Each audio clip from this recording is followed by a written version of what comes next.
Hello, my fellow Sagittarians. It's Jen here from Tarot Spirit. Looks like I might actually get the December monthly readings out on. Oh, that fell out. I'm gonna leave that in there. Out. Out on time this month, but it hasn't happened yet, so I won't make any promises. But I got the six signs that I didn't get done at all for November done. So at least that's good. Okay, so I'm going to do a 3 card spread, sort of a down and dirty spread for December, but I do plan on doing a nice 2016 overview. So look forward to that near the end of December. So let's get going, Sagittarius, and see what's going on for us for December. Ooh, I love the. Okay, the card at the bottom of the deck is the Fool card, one of my favorite cards in the deck. And I have to think, being Sagittarius, that you guys feel the same because we are, energetic, daring, go for it type of people who enjoy change and movement. And, the Fool to me is, a lot of people, if you've watched my readings, I put the Fool sort of more at the end of the major arcana because I feel like once you go through all the major arcana, learning all the lessons, use your intuition, be a good leader, don't succumb to addiction, the Tower card, all the different lessons you learn. I sort of feel like you get to the end and you realize, you know what? I understand all that, but if I don't just go for it, and I try to worry about being perfect and all those lessons and all those things, I'll never do anything because it would be almost like analysis paralysis. You couldn't actually ever move forward. So this card tells you, I don't believe the Fool's a fool. I think he's like, you know what? I understand the risks and I'm willing to take it because that's how you live. That's how you live life. So that's being at the basis, the foundation for the reading. I love that. It's like we gotta move forward here because that's just, if you're not moving forward and taking a chance, then you're stagnating, and that's not a good place for a Sagittarius to be. Ooh, okay. So we have the Five of Wands. So this you can look at this card in a couple ways. So it's all about kind of competition and like the cats are play fighting. So you think about if you've ever had 2 cats before. I had 2 male cats. They were litter mates, and they would wrestle and play all the time. And it wasn't, they weren't attacking each other. They weren't hurting each other. It was friend. Oh, there's a little fly. There was friendly, just keeping fit, and that's what they do. They pretend to fight and play, and it's like friendly competition. So, for example, if you're, say, a runner, and in order to stay motivated, you may do like 5Ks on the weekend. And it's not like you really, you may care about things, but maybe you just care about making sure you're always doing at least at your minimum time. And if you do more, that's great. And it just keeps you, it's just a nice, friendly way to keep you motivated throughout the week to keep running. There can be competition that is more cutthroat and more negative and maybe fear driven. And so, that is one sort of more negative side of this card. But I think lots of times it can be about perception. Who are you really in competition with? Is it really the other person at work that you're applying for the job, or is it really yourself? Because,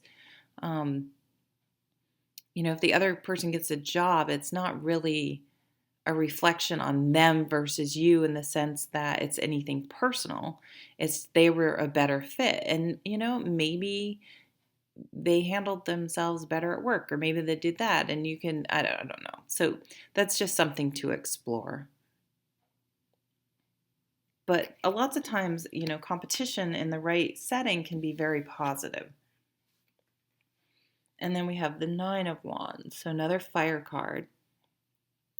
So the Nine of Wands, I feel like we've been through quite a few of these Five of Wands struggles and competition. And it's getting to the point where you're getting a little bit battle weary. It's just like one more sort of hurdle after another. Like there's just been, and I can relate to this, sort of one thing after another. You've sort of had to rise to the occasion and overcome. And it's getting to the point where it's taking its toll on you.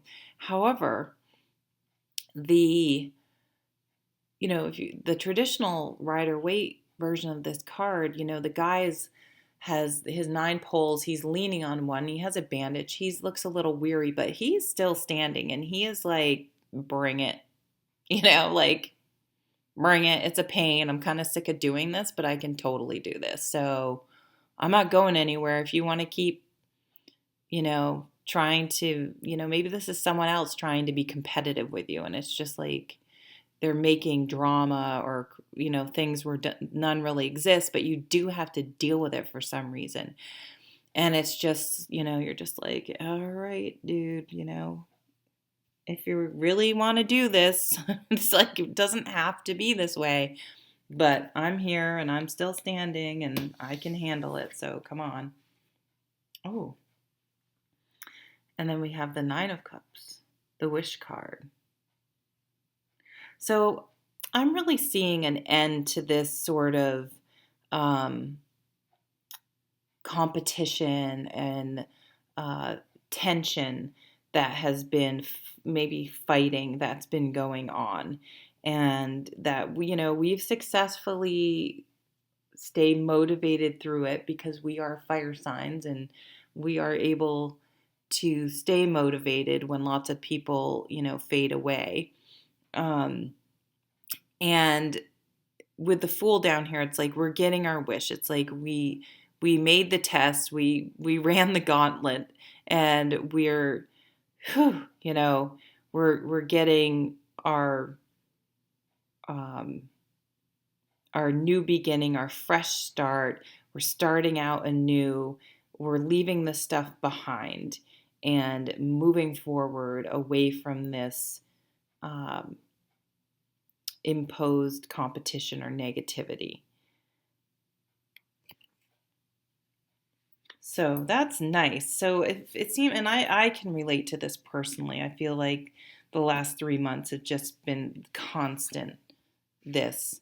And so, you have confidence knowing that you can deal with it, but it will be nice to have this emotional um, peace and happiness that comes with the 9 of Cups, and having made it through it in one piece, and then underlying it to know that this card is going to be coming up to the surface throughout the month, and that we have the Fool card, that we are able to be free and move forward and have released some of these burdens that we've been dealing with throughout the month.